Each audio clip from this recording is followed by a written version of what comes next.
Hello again, this is the 30th of September 2020 and the second in my Me and My Spin series. This one is about Button Moon, which is a very new one for me. I actually only discovered it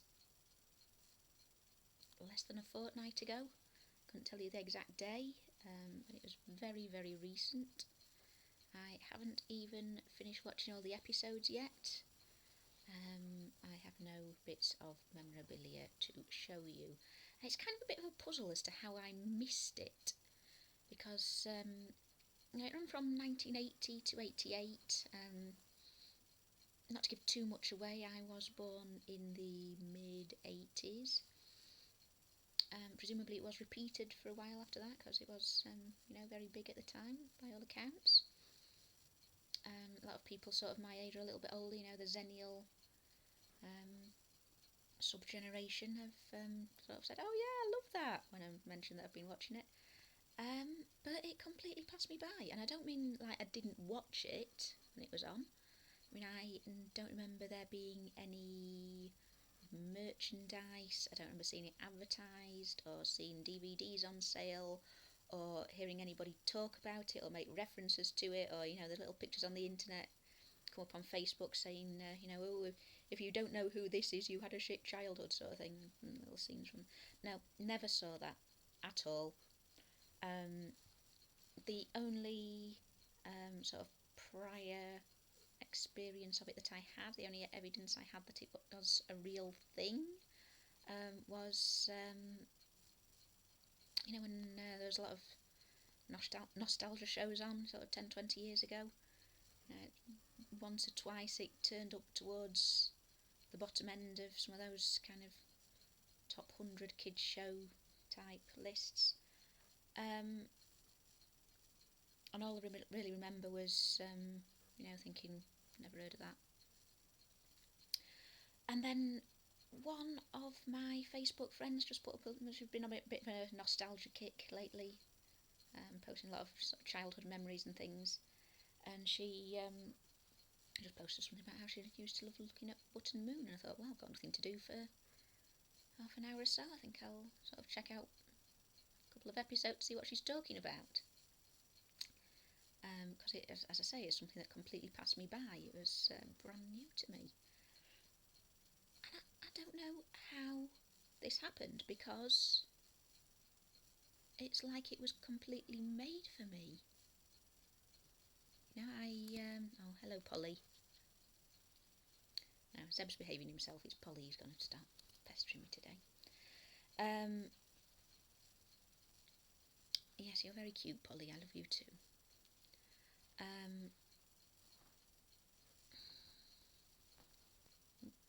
Come off, please.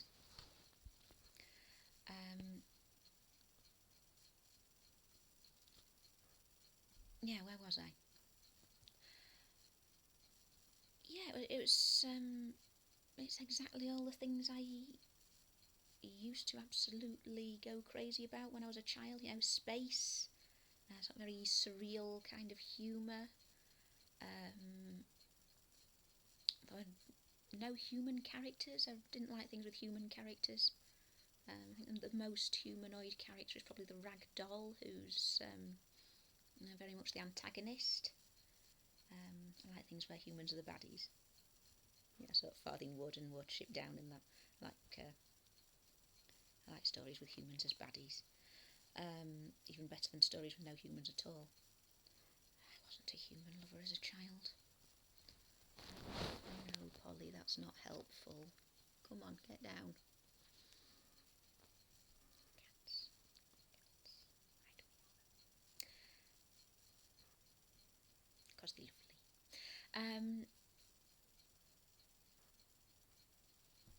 And they do, the Spoon family, the lead protagonist, they do look oddly like my family did in the 80s. I mean, I was a little bit younger than Tina, maybe. I was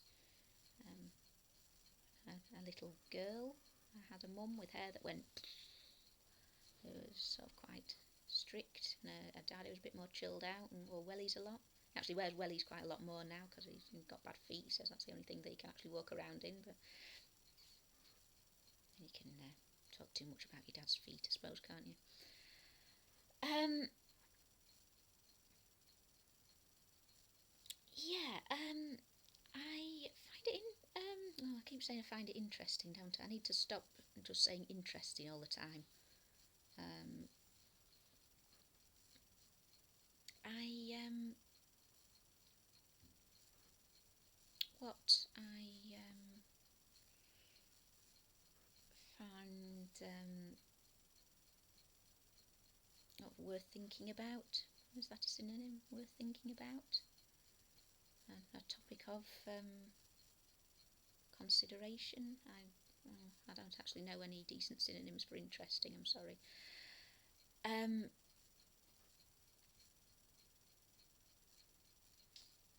anyway, that is from a political point of view, I think it's there's a lot to talk about there. From a feminist point of view, especially, I think it's a solid 9 out of 10. Um, I think the first series not so much. There's a kind of creation story in the first episode of the first series where Mr. Spoon kind of comes together from a magical box of odds and ends, which then the box turns into his house, and his wife and child are just sort of in the house, um, and then he goes off to the moon and has his little adventure, and they sort of stay and wait for him. And that's kind of very much the first series. Mrs. Spoon just stays in the little house and waves bye bye. With a little bow headscarf. And waits for Mr. Spoon to come home. But even then, it is Mrs. Spoon who buys the space rocket. Mr. Spoon's very sad because he wants to get to the moon, and he doesn't know how to get there. So his wife buys him a rocket as a present, and I think that kind of theme does continue. It develops throughout the series. There's Mrs. Spoon as the sort of down to earth problem solving character, and Mr. Spoon's sort of more of the everyman.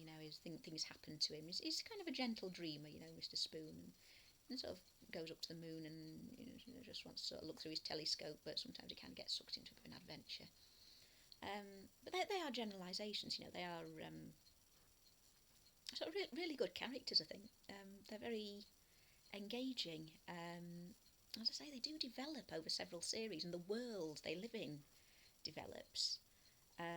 It starts off just their little house and their garden and the rocket, and then by the end of the last series, there's a whole planet, and there's the block of flats where Tina's best friend Egbert lives, and there's Tina's got a school, and there's a forest and a park, and in different episodes they sort of go to different places on their own planet as well as to Button Moon. And that's something that I think not enough shows really do. They either sort of change the setting altogether or stay in a very quite small, isolated little bubble. But yeah, Button Moon, it develops. It doesn't change. It just develops. They explore the world that they live in.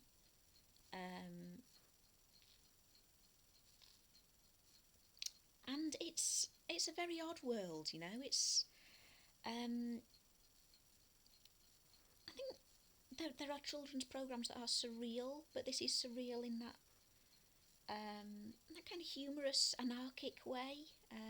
The same sort of Monty Python, Young Ones type surrealism. You really cannot imagine what is going to happen in each episode. I mean, the format changes as well. By and large, you see the Spoon family at home, they go to the moon, There's a little event goes on the moon, an adventure. They look through the telescope, see something completely different happening on a different planet, and then they all get back in the spaceship and go home. But there are variations. I mean, by the end of the last series, there's a lot of variations that you really cannot guess what's going to go on in each episode.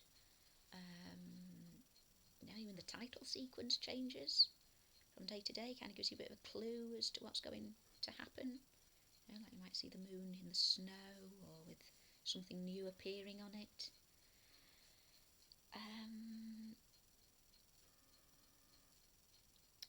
It's the imagination in it as well. The imagination is stunning. I'm really drawn by that. I mean, there are some kind of common kids show tropes, like the toys that are alive, the teddy and the rag doll, and the wibbly wobbly man who shouts wibble wobble all the time. But then there are some who are very, very original, like the Queen Jelly, who is a sentient jelly, who is also a queen. What? How do you come up with that? It's a jelly who is a queen. And there's a bottle army, of course. There have been sort of caricature soldiers in kids' TV before, as I described in Campbellwick Green. But these are ones made out of bottles. Like little milk bottles with noses and little eyes drawn on the either side of the handle. And then they sort of split open, and that's the mouth. And they're like a little caricature bumbling army of bottles. There's a vacuum cleaner, a vacuum cleaner with eyes, and it can go sucks things up. And it's just a universe where anything goes in what can constitute a sentient being. And I find that absolutely fascinating. You really cannot imagine what is going to... There's no rules.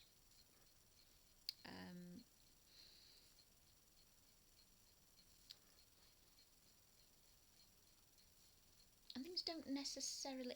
On the moon, it's a sort of magical world. Things sort of grow and shrink and appear and disappear from episode to episode. Whereas on, shall we call it Earth? I don't know if the home planet really has a name. It's much more, it obeys the laws of physics and cause and effect. It's not exactly like our planet in that the people are all sort of made of kitchenwares.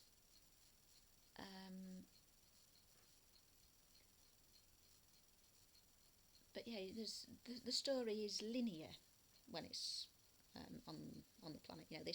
This happened and this happened and this happened and so did this, so this happened, and it makes sense.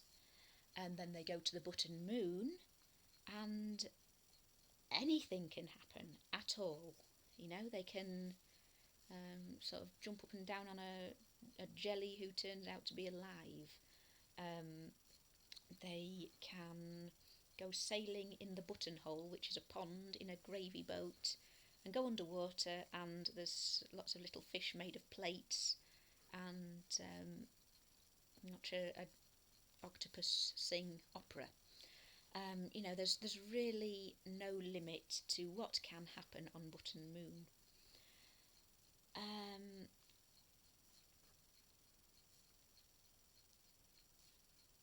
And sometimes, I'm watching it thinking, I've just spent a good 2 or 3 minutes watching some tissues jump up and down. What is this? And it kind of gets a bit hypnotic sometimes, almost.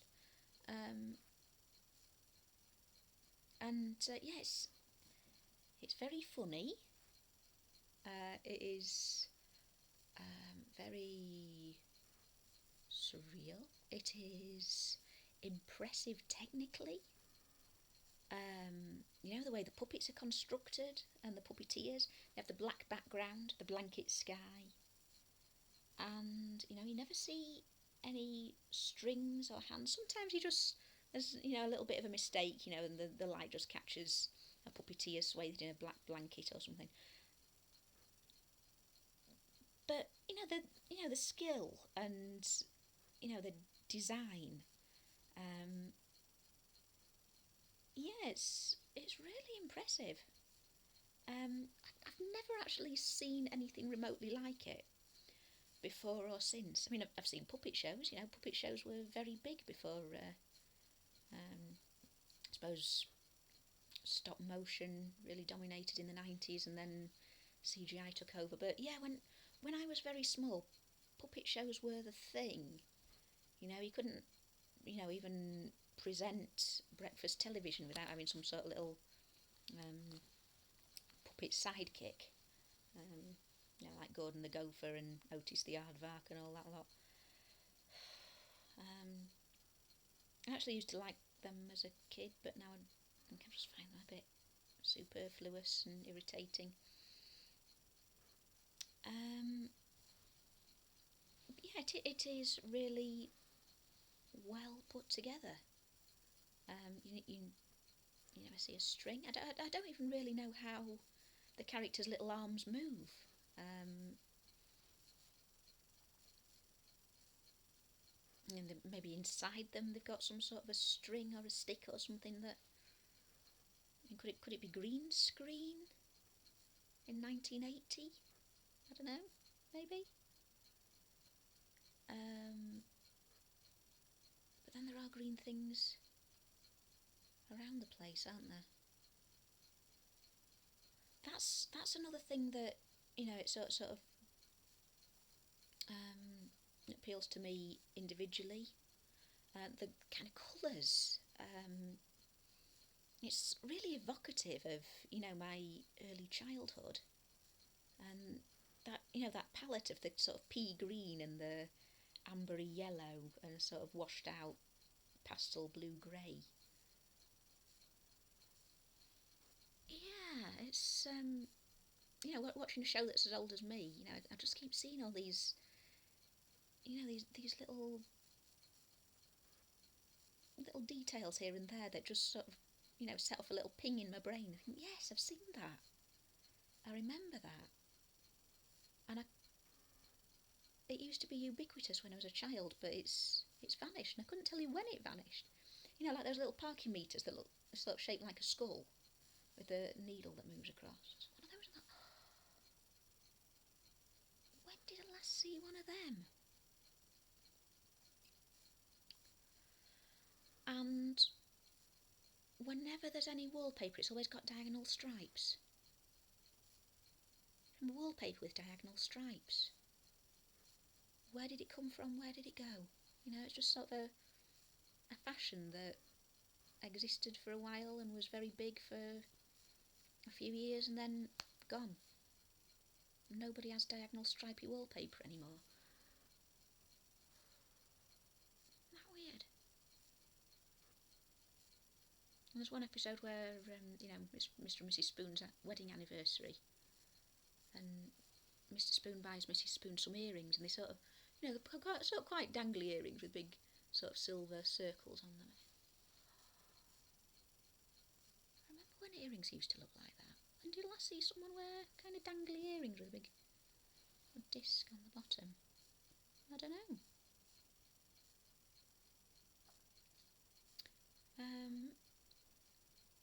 Now they do put in sort of little references to what were at the time current fashions and trends. There's one episode where Tina, the little girl, she's playing on a computer game. She's playing asteroids. I used to have asteroids. I remember playing asteroids. It was great. I used to love it. I spent hours on asteroids as a child. About as long waiting for it to load, but yeah. Um, and then they go to a museum which is a Rubik's Cube in one episode. a big Rubik's cube that's just sort of fallen from space. It kind of lands point down in the moon, and they open up a door and there's a museum inside, and it sort of shows you know, Tina and her best friend Egbert, they have a look at the you know, the creation of the universe they live in. Um, yeah, it's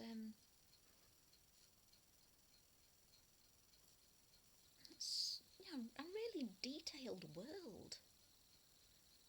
You know, you can see that the writers were perhaps kind of thinking, what would our viewers be interested to know about sometimes? As I say, the character development is, you know, really strong.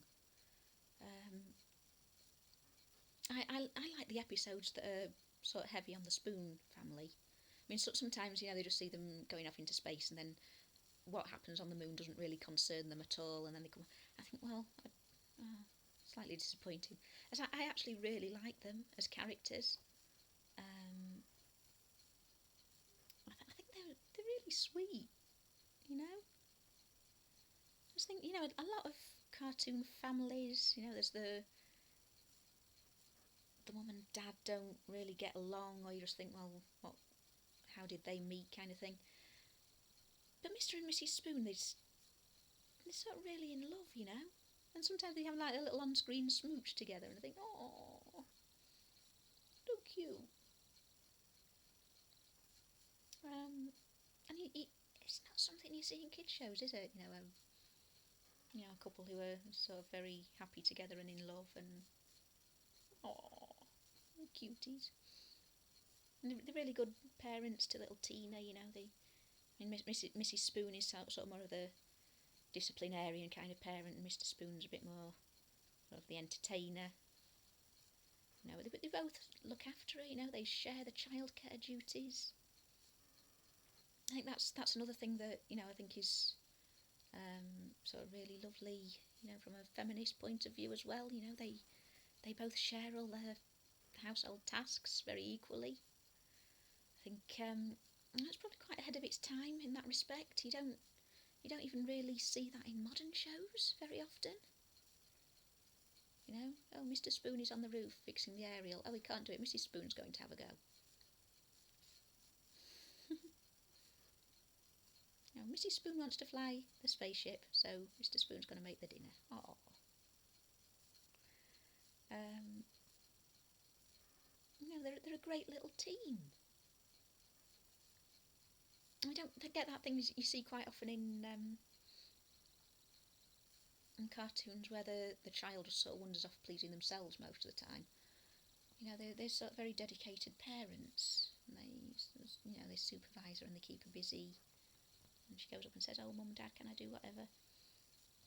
I mean, in a lot of children's fiction, actually, you see that a child protagonist doesn't have parents, or the parents are irrelevant a lot of the time. Um, you know, they have the child that the intended audience would sort of relate to, um, and the parents either are completely disinterested or are dead and they're sort of in an orphanage somewhere, or they've sort of left to fend for themselves in some way, and you know, they go off and have the adventure by themselves, which, you know, I mean, yeah, maybe obviously it's a well-known trope that has lasted many years. I suppose it sort of goes back to you know, at least to the Narnia books.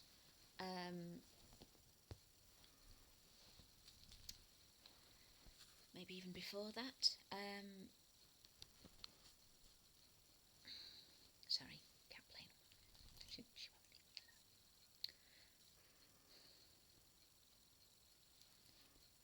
Um, and it yeah, it's where was I? Yeah, children without parents in fiction. Um, it's something that you see all the time. You know, they're off at boarding school or whatever, and they're just not being supervised. Yeah, and it's maybe it has some sort of appeal to a child audience. You know, the sort of lack of supervision, but it's something that you just do not get in real life. And I think the Spoon family, they sort of counteract that. The mum and dad, they're sort of always with the child. They have a really sort of balanced relationship with her a lot of the time, to be honest. I mean, how old is she supposed to be? Maybe about sort of 7 or 8, maybe. So it's not like she'll be running off having adventures by herself. Um, I think Tina as well is a really good character. I think she kind of reminds me of myself a lot as a child, and she sort of designed to look like a sort of little girl, with a sort of she's like a little sample shampoo bottle, I think, with a sort of little triangular pink dress and a sort of spherical lid, um, long blonde hair made out of wool, and but yeah, she's not just like a sort of helpless little child. She's not particularly girly, she's got a best friend called Egbert. She likes to go and play with him and stay at his house, and they go and do things together sometimes. Sort of play little games together. They have little imaginative stories, and it's very realistic. I think there's something very relatable about Tina. Um, it's obviously the writers have met small girls, um, which is not something I can really say about every TV show I've ever watched with a small girl in it.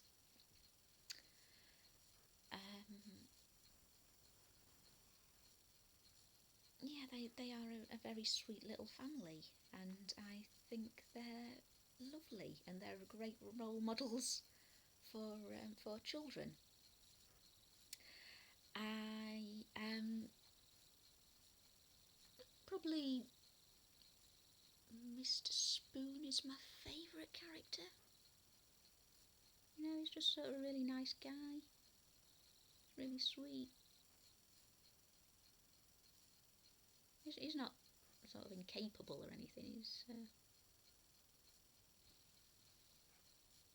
He's just a really nice person. He's sort of always there to help his neighbours. I don't know. I do like Mrs. Spoon. I think Mrs. Spoon is. I think she's a strong female character.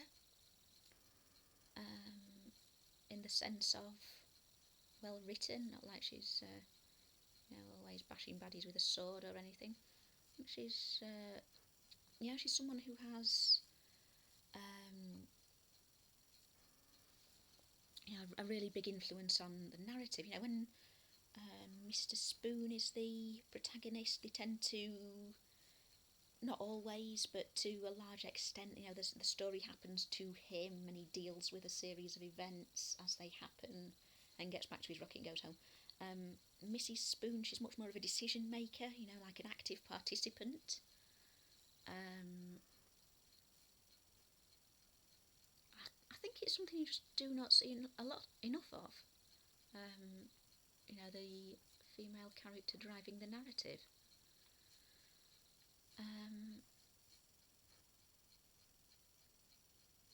I think that's sort of one of the reasons that they're kind of really believable as a couple as well. Mr. Spoon is sort of adventurous, but not particularly well organised.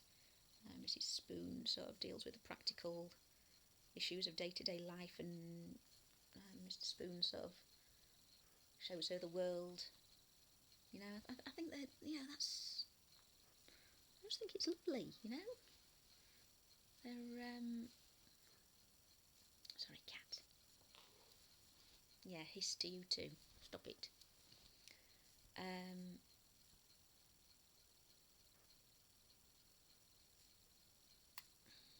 you put me off now, Polly.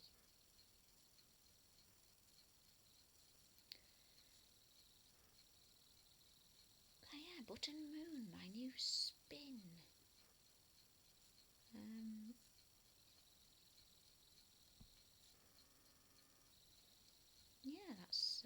I'm really enjoying it. Griggle, griggle, to you too.